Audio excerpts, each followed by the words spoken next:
الرحيم والوالدات يرضعن أولادهن حولين كاملين لمن أراد أن يتم الرضاعة وعلى المولود له رزقهن وكسوتهن بالمعروف لا تكلف نفس إلا وسعها لا تضار والدة بولدها ولا مولود له بولده وعلى الوارث مثل ذلك فإن أرادا فصالا عن تراض منهما وتشاور فلا جناح عليهما وإن أردتم أن تسترضعوا أولادكم فلا جناح عليكم إذا سلمتم ما آتيتم بالمعروف واتقوا الله واعلموا أن الله بما تعملون بصير. مائیں اپنے بچوں کو مکمل 2 سال دودھ پلائیں. جس کسی کو دودھ پلانے کی مدت پوری کرنا ہو پلا سکتا ہے، مدت پوری کر سکتا ہے. جس کا یہ بچہ ہے اس کی ذمہ داری ہے، یعنی باپ کی ذمہ داری ہے کہ وہ بچے کی ماں اپنی بیوی کے کھانے کا انتظام کرے، کپڑے کا انتظام کرے ٹھیک طریقے سے. کسی جان پر اس کی طاقت سے بڑھ کر اس پر ذمہ داری اور بوجھ نہیں ڈالا جائے گا. جتنی اس کی طاقت ہوگی اتنی اس کو ذمہ داری دی جائے گی. ماں کو اس کے بچے کی وجہ سے تکلیف نہ دی جائے، باپ کو اس کے بچے کی وجہ سے تکلیف نہ دی جائے. وارث پر بھی اسی طرح کا حق ہے. بس اگر ماں اور باپ دونوں اگر باہمی رضامندی سے آپسی مشورے سے بچے کو دودھ چھڑانا چاہیں تو کوئی حرج نہیں ہے دونوں پر. اور اگر ماں کے علاوہ کسی اور کا دودھ لینا چاہتے ہوں تو اس کی بھی اجازت ہے، کوئی حرج نہیں ہے. جب دودھ پلوانے کے لیے کسی عورت کے ساتھ معاملہ طے ہو گیا کہ آپ اگر ہمارے بچوں کو دودھ پلائیں گے تو آپ کو ہم اتنا معاوضہ دیں گے، اجرت دیں گے، تو جب معاوضہ طے ہو کر لینے دینے کی بات طے ہو کر اپنے بچے کو ان کے سپرد کر دو تو پھر جو معاوضہ طے ہوا اس کو ٹھیک طریقے سے ادا کرنا چاہیے. اللہ سے ڈرو اور جان لو کہ بے شک اللہ تعالیٰ تمہارے اعمال کو دیکھ رہا ہے. تو بات چل رہی تھی مسئلہ، اگر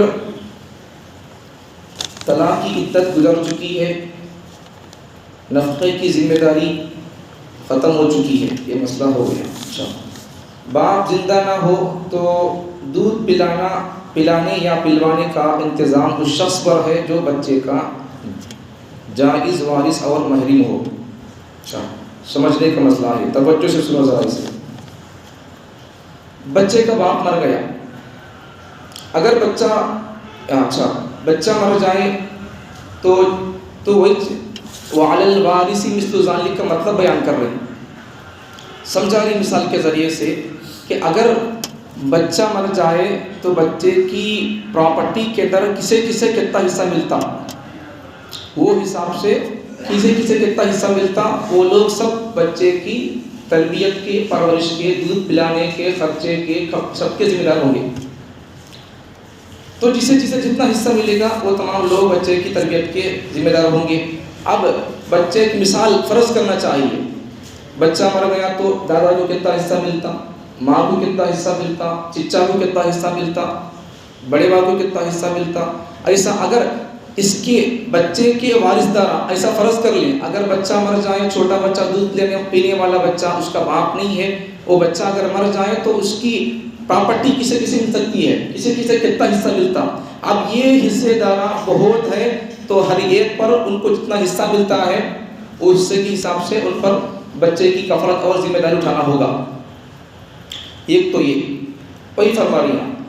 اگر بچہ مر جائے تو جن کو اس کی وراثت ملتی ہے وہی باپ نہ ہونے کی حالت میں اس کے نفقے کے ذمہ دار ہوں گے. اگر ایسے وارث کئی ہوں تو ہر ایک پر بقدر میراث اس کی ذمہ داری عائد ہوگی، وہی مسئلہ بتایا سو. اچھا، باپ زندہ نہ ہو تو اس کے باپ کے میراث میں سے اسے حصہ ملا ہے، میراث کے مال میں سے اسے حصہ ملا ہے.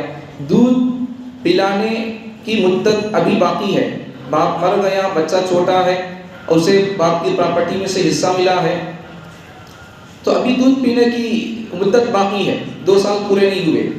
تو بچے سے مال سے بچے پر خرچ کرے، بچے کے مال سے، بچے کو باپ سے جو پراپرٹی میں مال ملا ہے وراثت میں، اسی مال سے اس پر خرچ کرے۔ 1/3 ماں کے ذمے اور 2/3 دادا کے ذمے۔ اگر ماں اور دادا ہی ہے تو پھر ماں کے اوپر 1/3 اور دادا کے اوپر 2/3 ذمے ہوں گے۔ کبھی کبھار دادا کو اپنے بچوں سے بھی یہ یتیم بچے کی کفالت زیادہ ضروری ہو جاتی ہے، حالات ویسے ہو جاتے ہیں تو پھر وہ حساب سے ذمہ داری بھی اس کی بڑھ جاتی ہے۔ بہرحال بات اتنی ہے، اور بھی اندر کے بہت سارے مسائل ہیں۔ اتنی باتیں یاد رکھو کہ اگر بچہ جب مر جائے تو یا بچہ یتیم ہو جائے تو اس کو فرض کرنا چاہیے کہ اگر بچہ مر جائے تو اس کی پراپرٹی کسے کسے مل سکتی ہے اور کتنا مل سکتی ہے، اس حساب سے ان کے اوپر بچے کی تربیت اور خرچہ وغیرہ اٹھانا پڑے گا۔ اچھا آگے، دادا پر بالغ بچوں کا نفقہ اس کے ذمے نہیں۔ دادا ہے، بچہ یتیم ہے، اس کے خود بچے دادا کے، بالغ بچے ہیں، بالغ بچوں کی ذمہ داری نہیں ہے۔ دادا پر بالغ بچوں کا نان نفقہ، کھانے پینے کی ذمہ داری اس کے ذمے نہیں ہے، باپ کے ذمے نہیں ہے۔ یتیم پوتے کا نفقہ اس کے ذمے واجب ہے، بالغ بچوں کی ذمہ داری نہیں، وہ خود کما لیں گے، کھائیں گے، دیکھ لیں گے۔ اب یتیم بچہ ہے تو وہی فرما رہی کہ اگر دادا کو بچے ہیں، بالغ بچے ہیں، بالغ بچوں کی ذمہ داری باپ کو اٹھانے کا اس کے اوپر واجب اور فرض نہیں ہے، یتیم بچے کی ذمہ داری دادا پر واجب ہے۔ ہاں میراث میں بیٹے پوتے، میراث میں پراپرٹی کے مسائل میں بیٹوں کے ہوتے ہوئے، اب اگر دادا مر جائیں تو بیٹوں کے ہوتے ہوئے دادا ہے، یہ پوترا ہے، یہ بیٹے ہیں دادا کے۔ اب اگر ایسا، اب یہاں بات کیا سمجھ میں آ رہی ہے؟ بالغ بچے دادا کے بچے ہیں، پوترا یتیم ہے، تو ایسے وقت میں کیا ہوگا؟ یتیم بچے کی کفالت، بالغ بچوں سے بھی زیادہ یتیم بچے کی کفالت کرنا دادا پر واجب ہوگا۔ اب یہاں سے مسئلہ سمجھو، اور ایک مسئلہ، اگر دادا مر گیا، یتیم بچہ یہاں ہے، تو دادا کے مرنے سے اب یہ دادا کے بچے ہیں یہاں، تو ان بچوں کے ہوتے ہوئے ایک پوترے کو حق نہیں ملتا، حصہ نہیں ملتا۔ وہی فرما رہی ہے، ہاں میراث میں بیٹے ہوتے ہوئے پوتے کو حقدار بنانا اصول میراث کے خلاف ہے، نہیں بنا سکتے ایسا۔ بیٹے حقدار ہو جائیں گے، وہ لے لیں گے۔ اگر ضرورت سمجھیں تو یتیم پوتے کے لیے کچھ وصیت کر جائیں، پوترا یتیم ہے تو پھر دادا مالدار ہے تو پھر پوترے کے واسطے کچھ نہ کچھ وصیت کر کے جا سکتا ہے۔ وصیت کے احکام پیچھے آ گئے تھے۔ اچھا، اگر بچے کے ماں باپ دونوں آپس کی رضامندی اور باہمی مشورے سے 2 سال سے کم میں دودھ چھڑا دیں، خواہ ماں کی معذوری کی وجہ سے ہو یا بچے کی کسی بیماری کے سبب، تو اس میں بھی کوئی گناہ نہیں ہے۔ اب دودھ پلانے کی مدت معلوم ہو گئی، والوالدات یرضعن اولادہن حولین کاملین، 2 سال مکمل 2 سال تک دودھ پلائے۔ اب اگر ماں کو کوئی معذوری ہے، بیماری ہے، کوئی مجبوری ہے، یا بچے کو کوئی مجبوری ہے، 2 سال سے پہلے اگر دودھ چھڑانا چاہیں تو کوئی حرج نہیں ہے، چھڑا سکتے ہیں آپس کی رضامندی سے۔ لیکن ایک بات کا خیال رکھنا چاہیے، وہ مسئلہ آگے آ رہا، آپس کے مشورے کی شرط اس لیے لگائی ہے تو قرآن میں وہی آیا نہیں، فَإِنْ أَرَادَ فِصَالًا عَنْ تَرَاضٍ مِّنْهُمَا، آپسی رضامندی سے، وَتَشَاوُرٍ، آپسی مشورے سے۔ یہ آپسی مشورہ، آپسی رضامندی، یہ شرط کیوں لگا اللہ تعالیٰ؟ اس کا جواب، آپس کے مشورے کی شرط اس لیے لگائی کہ دودھ چھڑانے میں بچے کی مصلحت پیش نظر ہونی چاہیے، آپس کی لڑائی کی وجہ سے بچے کا دودھ چھڑانا نہ ہو۔ سمجھ میں آئی بات؟ تو انہوں کیا کہ للے کو مرنی، میاں بیوی کو شوہر سے نفرت ہے، شوہر کو بیوی سے نفرت ہے۔ اب انہوں آپس میں للے کو، بچے کو آپس کی نفرت اور گھراف نکالنے کے لیے بچے کو دودھ نہیں پلاتی، میں بولتا ایسا ہاتھ نہیں اٹھانا چاہیے، ان کی کیا لڑی ہے چھوڑ دینا چاہیے۔ بچے کو دودھ چھڑانے میں اس کی مصلحت 2 سال پار ہوئے گی کیا، تو پھر اب نہیں پلانا چاہیے۔ نہیں بچہ کمزور ہے تو پھر 2 سال سے زیادہ بھی، 2.5 سال تک، 2.5 سال تک پلا سکتی اجازت ہے، 2.5 سال سے زیادہ پلانا حرام ہے۔ تو کوئی مصلحت ہو چھوڑنے میں، 2 سال سے پہلے چھڑانے میں، یا 2 سال سے زیادہ پلانے میں، تو کوئی مصلحت ہو جو بچے کے لحاظ سے، بچے کی طبیعت کے حساب سے ہو، مناسب ہو، تو وہ حساب سے کر سکتے ہیں۔ ورنہ آپسی لڑائی جھگڑے کی وجہ سے بچے کو 2 سال سے پہلے دودھ چھڑا دینا یہ مناسب نہیں ہے۔ بچے کی مصلحت پیش نظر رکھ کے دودھ چھڑانے کا، یا آگے دودھ 2 سال سے زیادہ پلانے کی بات ہی آگے مسئلے کی بات ہے یہ۔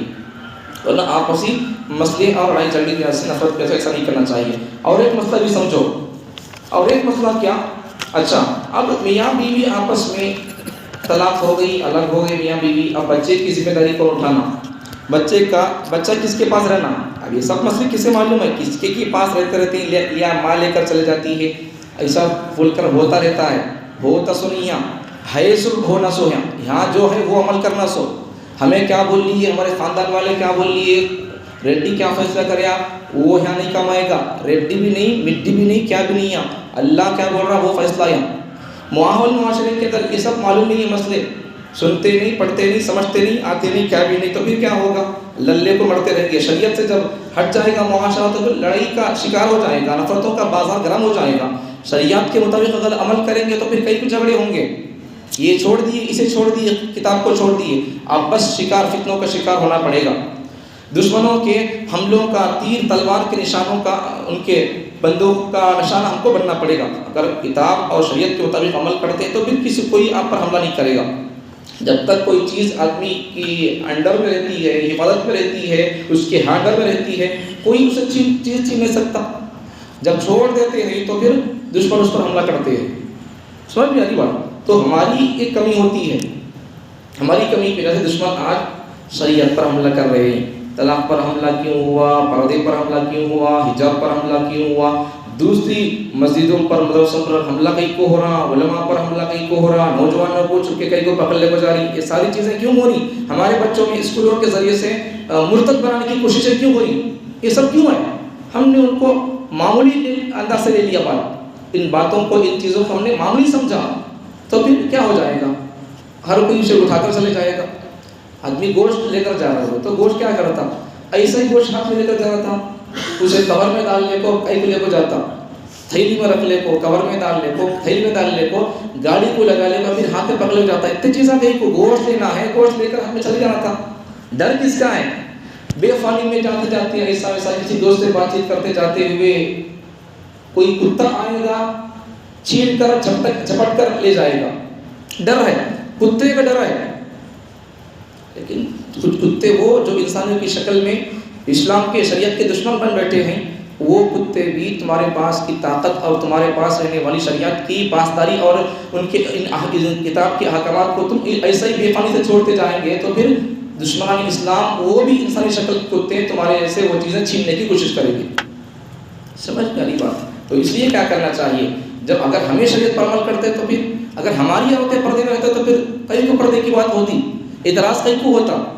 اگر ہمارے مسلمان سلیقے سے، تمیز سے اسلامی شریعت کے مطابق زندگی گزارتے، طلاق دینے کے احکامات سے تعلق رکھتے، جان لیتے مسائل، نکاح کے موقع پر 1 گھنٹہ، 1.5 گھنٹہ، 2 گھنٹے علماء کرام کے بیانات ہوتے، شادی سے پہلے کیا کرنا ہے، شادی کے بعد کیا کرنا ہے، شادی کے وقت میں کیا کرنا ہے، دونوں میں انبن ہو رہی ہے تو پھر کیا کرنا ہے، تمام مسائل یہ ہونا، معلوم ہونا پہلے. شادی کے بارے میں، شادی کے وقت میں کسی کو بھی پوچھو، ہونے والے شادی کے نوشا کو پوچھو، ہونے والی دلہن کو پوچھو، اس کے بابا کو پوچھو، اس کے اماں کو پوچھو، اس کے اماں باپ کو پوچھو، شادی میں آنے والے تمام حضرات کو پوچھو، فرضاں کتنے شادی بول با، واجباں کتنے بول با، واجب ادا نہیں کیا تو کیا کرنا بول با، کتنے فرضاں، کتنے واجباں، کتنے سنتاں بول، واجب ادا نہیں کیا تو کیا کرنا پڑے گا، حکم کیا بتا. یہ کو معلوم نہیں ہوگا. معلوم کیوں نہیں ہوگا؟ اس لیے کہ ہم نے نکاح کو صرف کھانے کی دعوت سمجھا، نکاح کو پھر صرف رشتہ دار آ جانا، دوست احباب آ جانا، گاؤں سے جا کر اب شادی دونوں کو ملا کر چل جائے، اتنا ہی سمجھے شادی کو. ذمہ داری کیا نہ باپ بولتا ہے، ذمہ داری کیا نہ ماں بولتی ہے، نہ بچے کے ماں باپ بچے کو سمجھاتے ذمہ داری، نہ پھر بچے کے ماں باپ رشتہ دار بچے کو اپنی ذمہ داری سمجھاتے ہیں. اب ذمہ داری نہیں سمجھے گے تو پھر کیا ہوگا؟ ذمہ داری عام پبلک سمجھا بھی نہیں سکتی شریعت کے مسائل کو. پھر کیا کرنا پڑے گا؟ علماء کرام کے ذریعے سے آج کے دور کے اندر اپنے نکاح کے محفلوں اور موقع پر ہو سکے تو نکاح سے پہلے بچہ اور بچی دونوں کے خاندانوں کو بٹھا کر شادی شریعت میں کیسی کرنی چاہیے، اس حساب سے ایک جگہ، ایک گھر میں پردے کے ساتھ انتظام کر کے اب شادی سے پہلے منگنا کیسا کرنا، منگنے کا مطلب کیا، یہ ان کو سمجھائے. شادی کے بعد، شادی کے وقت میں شادی کیسی کی جائے، کتنی دعوتیں کی جائے، کتنے میٹھے پکائے جائیں، کتنی آدمی آنا شادی کے لیے، دعوت کس کی ہونا ہے، جوڑا گھوڑا ہونا نہیں ہونا، یہ سارے مسائل ہیں. شادی کے بعد کے واقعات، دونوں میں لڑائی جھگڑے کی وجوہات کیا ہوتی ہیں، اسباب کیا ہوتے ہیں، اس کی غلطیاں کتنی ہوتی ہیں شوہر کی، اس کی غلطیاں کتنی ہوتی ہیں. اب دونوں کو جوڑ کر چلنے کے لیے کون سا راستہ، کون سے اصول کو اپنانا پڑے گا.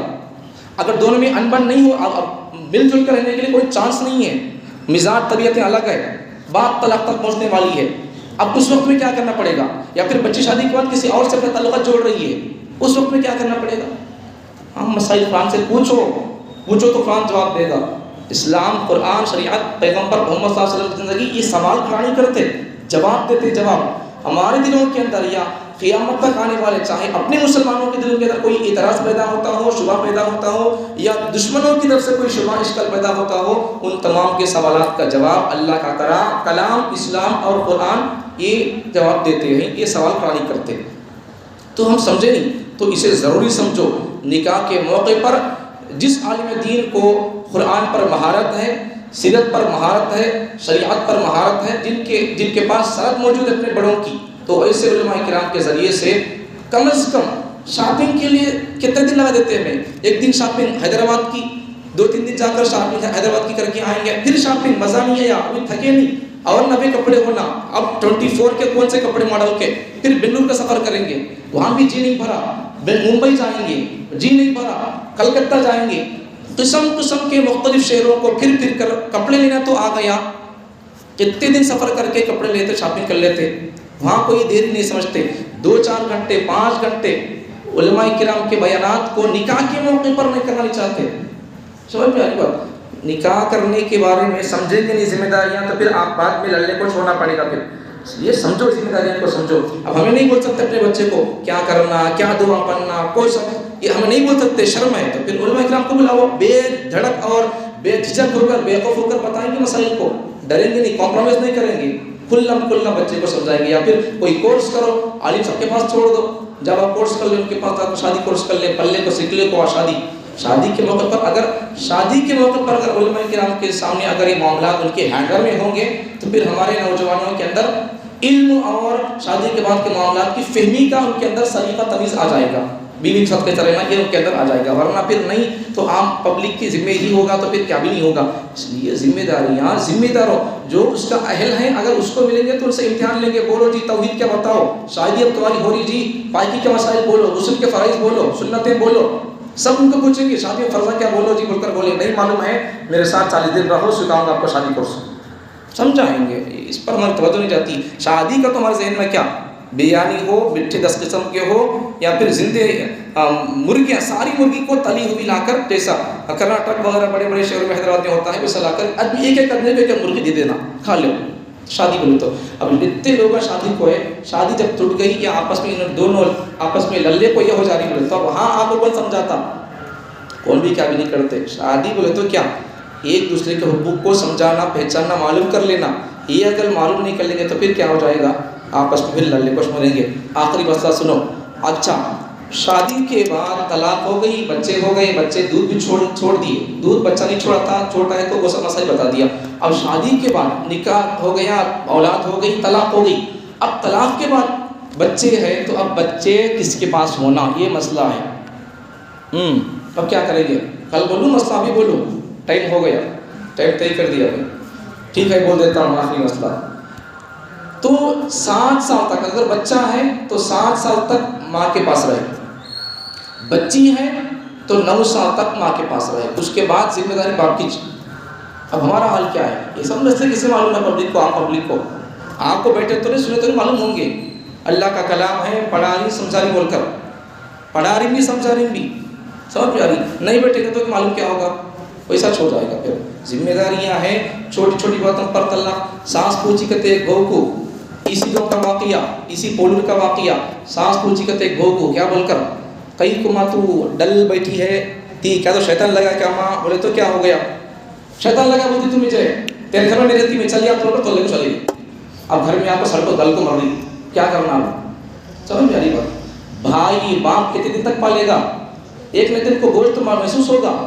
یہ سب چیزیں ہیں، جب شریعت کو نہیں سمجھیں گے، نہیں سنیں گے تو پھر کیا ہو جائے، وہ ایسا ہی ہوگا. یا پھر اب گھر میں کون نہیں دیکھ لیں گے، کتنے دن بیٹھتے تم یہاں آ کر، چل بھائی چل، نکال دے گا بھائی، شادی ہو جائے گی، للے کو مرتے ہوں گے، ان کے آپس میں اولاد خراب ہوں گے، تو پھر بھان کو آپا کو پکڑ لے گا گھر میں اور نکال کے پھینک دے گا. پھر یہ سب جھگڑے کئی کو آ گئے. قرآن کو چھوڑ دیے, خانے کے احکامات کو چھوڑ دیے, چھوٹی چھوٹی باتوں پر کئی کو کہ ویسا تو شیطان کے سر کا سوچ لے کو بیٹی شیطان لگا کیا, بولے تو لگا نہیں, لگا کیا بول کر مجھے تو یہ سب بولتی تو سانس بول کر چلے گی تو لے کو, کیا معاملات ہے, سمجھے نہیں دین کو مذاق بنا شریعت کو. اس لیے شریعت کو مذاق نہ بناؤ. اگر بچہ ہے مرد بچہ طلاق ہو گئی ہے تو پھر 7 سال تک ماں کے پاس رہے, اگر عورت بچی ہے تو پھر لڑکی ہے تو اس کے لیے 9 سال تک ماں کے پاس رہنا, اس کے بعد کی ذمہ داری باپ کے ذمے ہے, باپ کے کندھوں پر. سب یعنی یہ تمام مسائل ہے. اللہ تعالیٰ آپ کو اللہ کے کلام کو سمجھنے کی توفیق عطا فرمائے, اس کی احکامات کے مطابق, اس کی آیتوں کے مطابق, حکمتوں کے مطابق اپنی زندگیوں کو گزارنے کی توفیق عطا فرمائے.